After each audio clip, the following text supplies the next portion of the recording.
Yo, hope everyone's doing well. Today, um, in today's video, I just want to be speaking a bit about sleep paralysis. Um, and with the Reiki healings, I'm just gonna hold off of them for a few days just till I get my new microphones, just so then the next healing will have clear audio and the background noise shouldn't be a problem, and then you can hopefully sink into the Reiki session more. So yeah, the next few days I might just do a couple videos, just sharing experiences or knowledge or stuff that has helped me on my spiritual journey. And then we'll pick up the healings again once I get that microphone. So yeah, with sleep paralysis, I don't know how many of you who have been watching my first few videos have had sleep paralysis or suffer from it. But hopefully, even if you just haven't, in the future, people who have will see this video. And if you know someone who suffers from it, share them this video or share the information that I'm about to share with you, because this has really helped me. So pretty much, I was suffering from bad sleep paralysis for about 2 years. I would always feel like something was there in the room with me, and a lot of times as well, like, so at the beginning I could feel something there, but then like towards the end and like the last year, the second year of having it, I would always see an entity there. And what's it called? So yeah, I'd always see the entity there and feel like it was doing something to me. Sometimes I felt like it was bad, sometimes I felt like it was good. I don't think it was always the same entity coming back. And initially, for the first year and a half, pretty much, I would use willpower to try break free, and try and I would just be so paralyzed, and it would take all my might to maybe move one finger, and it takes so much effort, and I was like completely paralyzed. And yeah, no matter how much I tried, how much willpower I exerted, at the best I could move a finger or like twitch my hand, but that was it. And I was already on my spiritual journey when I started getting sleep paralysis as well, because I've been on my spiritual awakening journey for about 4 years now, and that's consciously. Like, obviously we're all on earth to learn and grow and evolve our souls, but I mean, like, consciously in this spiritual mindset, with self-development and spiritual growth at the forefront of my mind. It's been about 4 years. And what's it called? So sorry, if you can tell, I'm puffed out. I just took my housemate's dog out for a quick walk, and we don't have an elevator in our unit, so I just rushed up the stairs. So I'm a bit puffed. So yeah. Anyway, yeah. So willpower, struggle street. I was never scared though. Like, I have a good relationship with fear, so I don't tend to like get fearful or stressed in the worst of circumstances. I'm very calm and level-headed.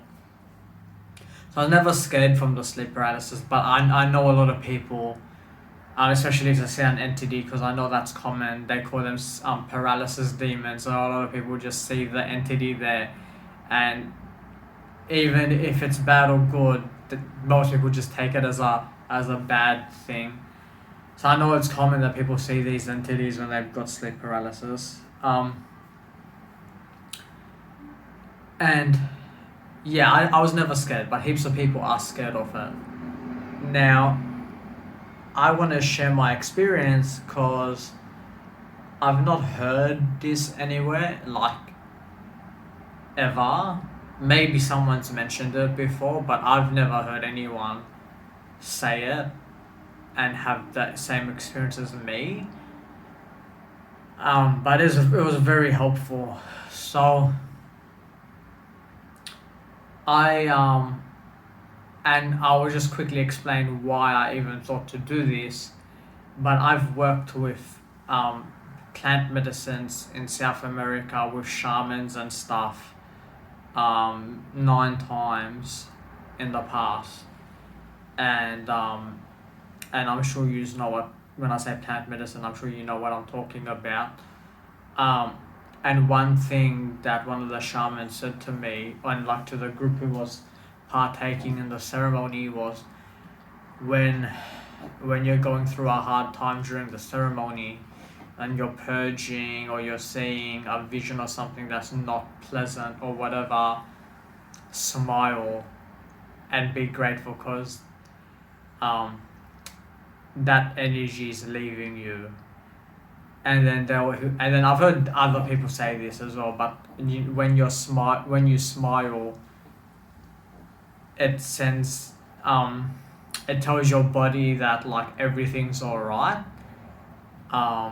So it's like a good trigger. I'm not explaining that properly about how smiling helps, but if you smile, it tells your body everything's alright, and you instantly feel better. So I just thought one day, after like a year and a half of like getting sleep paralysis 2 to 3 times a week, and it was really effing my sleep up, I thought that instead of using willpower to try break free, like it was getting me nowhere and it expends so much energy trying to do that. I just thought about my plant medicine ceremonies and then even about how in general, like when there's a bad situation in life, I stay calm and I smile, and I just know stressing's not going to get me anywhere. And had like smiling through and I'm not talking about being false positive in a bad situation.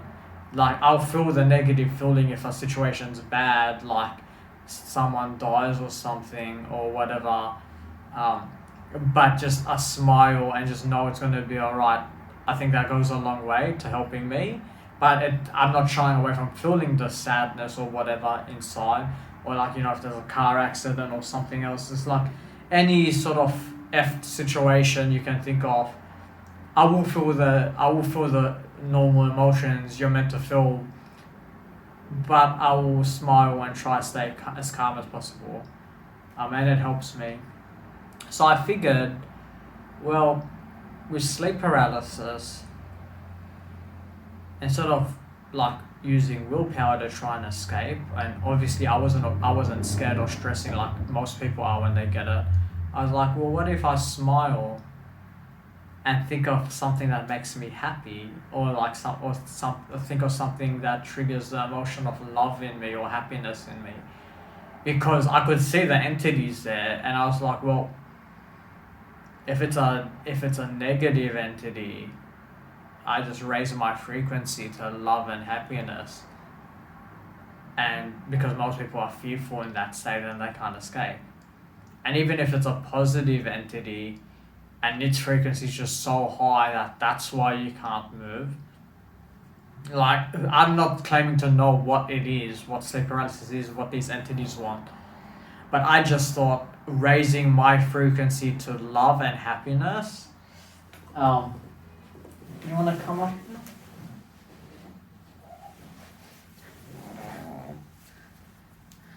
up? Raising my frequency to love and happiness. Elsie wants to be a YouTube superstar.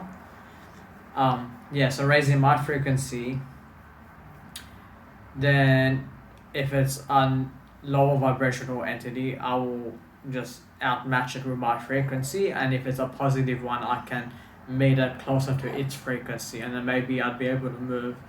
And even if I couldn't move, I just thought smiling through it and thinking of happy thoughts would make the whole experience of sleep paralysis go past easier anyway, rather than trying to willfully break through it or stress about it. So yeah, so that's what I did. Next time I got sleep paralysis, I smiled and I started to think about thoughts that triggered, like I started to think of happy thoughts that triggered the emotion of happiness in me and love. And I was breathing real calm and shallow with a smile on my face and just thinking of those positive thoughts.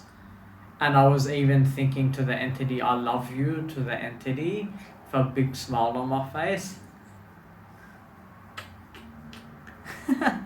And yeah, I instantly broke free of the sleep paralysis real easily. Like my whole body came free and I could move. And the entity went away. So then for the next 6 months I'd get sleep paralysis, but every time I would get it I would just think of love and happy thoughts, or thoughts that trigger the emotion of love and happiness in me, I should say. And yeah, every time I would break free of the sleep paralysis super quick, like really quick. And then whatever these entities are, I feel like they've upped their game with me now, because I don't get sleep paralysis that much anymore. Like, so from 2 to 3 times a week, now I might get it once. I might get it once every, like, few months or so. And I would do the same strategy of feeling love and happiness. But I feel like these entities have upped their game now with me, because I'll break free like pretty quick, but then they put me back under it, and then I just do the same thing, and then I still break out relatively easily, and they just leave. So yeah, so I just wanted to share that experience, because just in case anyone who watches this now or in the future suffers from sleep paralysis or knows someone, I've never heard anyone speak about this strategy to break free of it easily. And I know it freaks a lot of people out, and completely ruins their sleep. So I figured it was a good experience to share.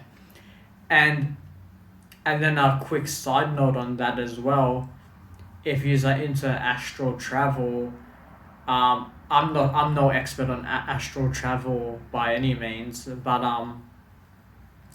I remember hearing people say to do it, you want to kind of catch yourself just before you fall asleep, and like with the intention to leave your body, and you just need to catch yourself just before you fall asleep. And that never works for me. I've tried a bunch of times, but I always just end up falling asleep.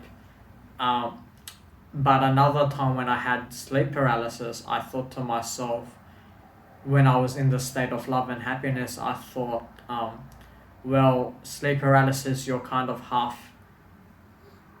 like coming back from the dream state, like you're half asleep but not really, and you're kind of not fully, like you're not fully in your body yet, because you can't control your body. So I had the intention, hello beautiful. So I had the intention one time to just try to astral travel or astral project when I had sleep paralysis. So when I was in the sleep paralysis, I thought of the happiness and the love, but instead of thinking to try break free of it, I thought about raising myself out of my body, and I full levitated up to the ceiling. And but then as I got towards the ceiling, the entity threw me back into my body, and then the sleep paralysis was over. And then the second time, I got to my back door,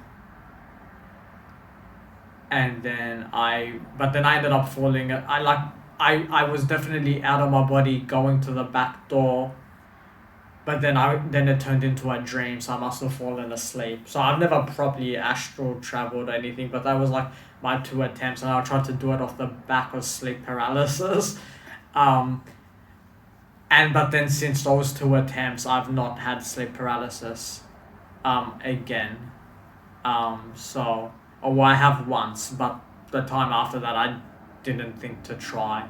It was a real intense one, and I just focused on love and happiness to like just break free again, because it was very, very intense that time, and the entity seemed very menacing to me that time.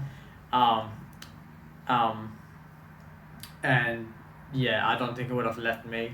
That last time, after my 2 astral projection attempts, when I broke free 3 times with love and happiness, and it put me back into it 3 times, and then on the 4th time I broke free, and it just let me stay out of it, and it left. Um, when I say break out of it with happiness and love, it's always very easy and quick. No matter how many times it put me back in, I broke out quick when I got myself in that loving state. Um, so yeah, I just wanted to share that. So if you do have sleep paralysis and you want to try astral project on the back of it, I think it could work with a bit of practice. Like I haven't had a long full attempt, but I'm gonna try again next time I get it. But if you just want to break free of that feeling of being paralyzed, yeah, just think of something that makes you happy, or that triggers that loving feeling in you, and you break free and just smile through it. And yeah, don't be scared or panic or stress out or anything like that. And yeah, you'll break free very easily. So yeah, I hope whoever watches this found that helpful, and yeah, you have a good night's sleep, and you break free of your sleep paralysis if you suffer from it. Um, oh, she's such a little model. She's the biggest model. But yeah, I hope you enjoyed my experience and my paralysis advice. And if you did, please share it with someone who would find that helpful. And yeah, please like my video, and the Reiki healings will be back later this week once I get my microphone. Thank you for watching. I really appreciate it. Much love. Laters.